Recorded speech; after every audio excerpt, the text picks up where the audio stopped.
सभी को मेरा नमस्कार। सबसे पहले मैं आप सभी का धन्यवाद करना चाहूंगी, आप सभी का, मंच पर बैठे सभी वरिष्ठ साथियों का।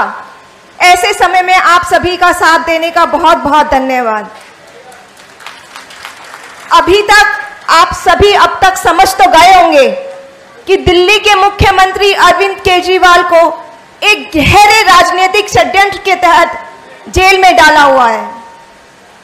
सबसे पहले मार्च में लोकसभा चुनाव से जस्ट पहले ईडी ने दिल्ली के सीएम को जेल में डाल दिया, एक बयान के ऊपर, बिना किसी सबूत के। बयान है एनडीए के सांसद मगुंटा रेड्डी का। मगुंटा रेड्डी सिर्फ एक बार सीएम से मिले थे। उनको कोई चैरिटेबल ट्रस्ट खोलनी थी दिल्ली में, उसकी जमीन के लिए वो सीएम से मिलने गए थे। इस मुलाकात को ईडी ने घुमा दिया। ईडी ने उनके बेटे, सांसद के बेटे को जेल में डाल दिया, 5 महीने तक जेल में रखा। इस बीच उनकी मम्मी, माताजी बीमार हो गई। उनकी पत्नी ने आत्महत्या की कोशिश की। अब ईडी ने उनसे कहा, आप अरविंद केजरीवाल पर इल्जाम लगाओ, उन्होंने आपसे 100 करोड़ रुपए मांगे थे। डील हो गई दोनों में, झूठा बयान बन गया और अरविंद केजरीवाल को अरेस्ट कर लिया ईडी ने। ईडी ऐसा क्यों करती? ईडी ऐसा इसलिए की क्योंकि ये किसी षड्यंत्र के तहत किया गया था, दबाव के तहत किया गया था।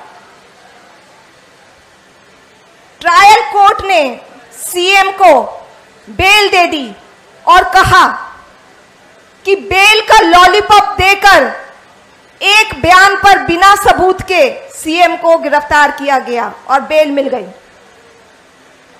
तुरंत 2 एक्शन लिए गए केंद्र सरकार ने।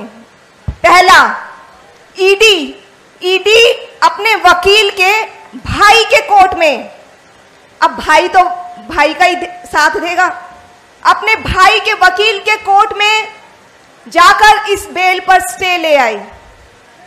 दूसरा, सीबीआई ने इन्हीं सांसद के बयान पर सीएम को गिरफ्तार कर लिया।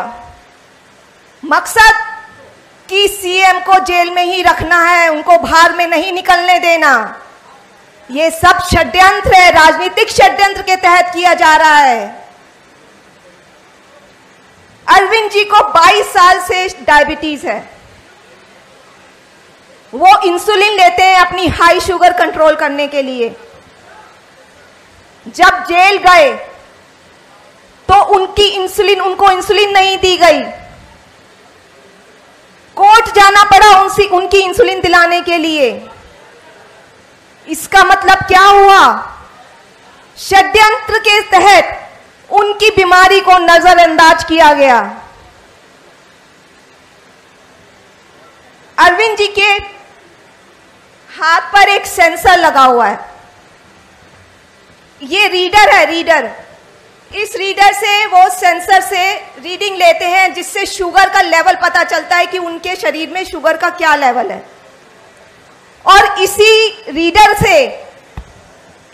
रीडर में एक ग्राफ बनता रहता है।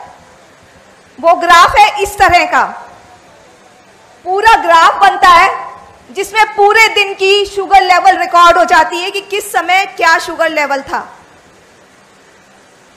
आमतौर पे अगर 70 से नीचे शुगर जाती है तो पेशेंट को कपकपाहट होती है, घबराहट होती है, पसीने छूटते हैं।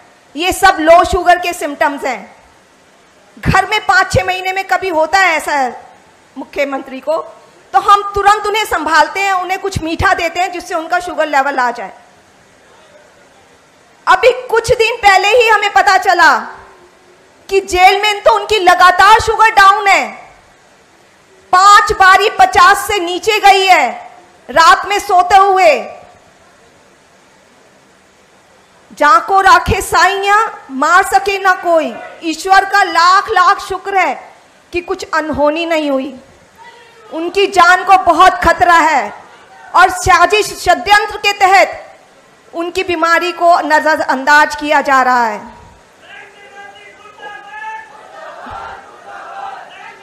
ऊपर से एलजी साहब ने अभी एक चिट्ठी लिखी है। वो चिट्ठी में कहते हैं, अपने सीएम पे इल्जाम लगाते हैं कि सीएम विलफुल्ली, मतलब जानबूझकर कम खा रहे हैं। क्या मजाक की बात है। मतलब वो खुद की जान खतरे में डाल रहे हैं कम खाकर। फिर दूसरी तरफ ये भी बोलते हैं कि सीएम इंसुलिन कम ले रहे हैं। मैं एलजी साहब को बताना चाहूंगी कि जब शुगर हाई होती है, इंसुलिन की जरूरत तब पड़ती है। उनकी पहले ही 50 से नीचे शुगर जा रही है, इंसुलिन लेके वो खुद को खत्म करना चाहेंगे।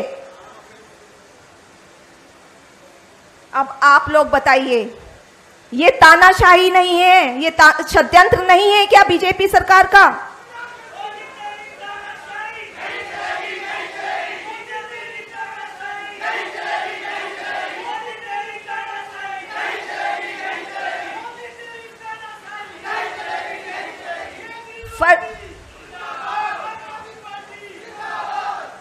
फर्जी केस, सेहत के साथ खिलवाड़ और एक जनता के चुने हुए मुख्यमंत्री को बदनाम करने की कोशिश कर रही है ये सरकार।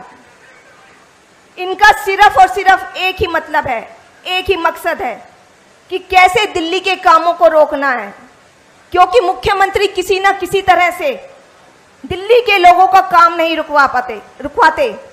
वो लड़ाई कर करके सब काम करवाते हैं दिल्ली के लोगों का। भाजपा की राजनीति, भाजपा के 7 सांसद दिए हैं दिल्ली के लोगों ने। आप उनसे पूछिए दिल्ली के लिए इन भाजपा के सांसदों ने क्या काम किया है।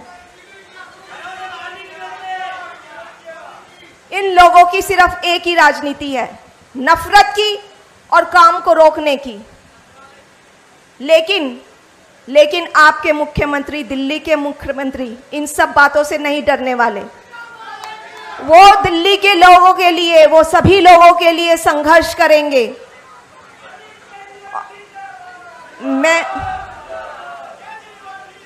मैं 30 साल से उनके साथ हूं। मुझे पता है उनमें सेवा का कितना जज्बा है और मैं आशा करती हूं कि आप सब भी उनका साथ देंगे। धन्यवाद, नमस्कार।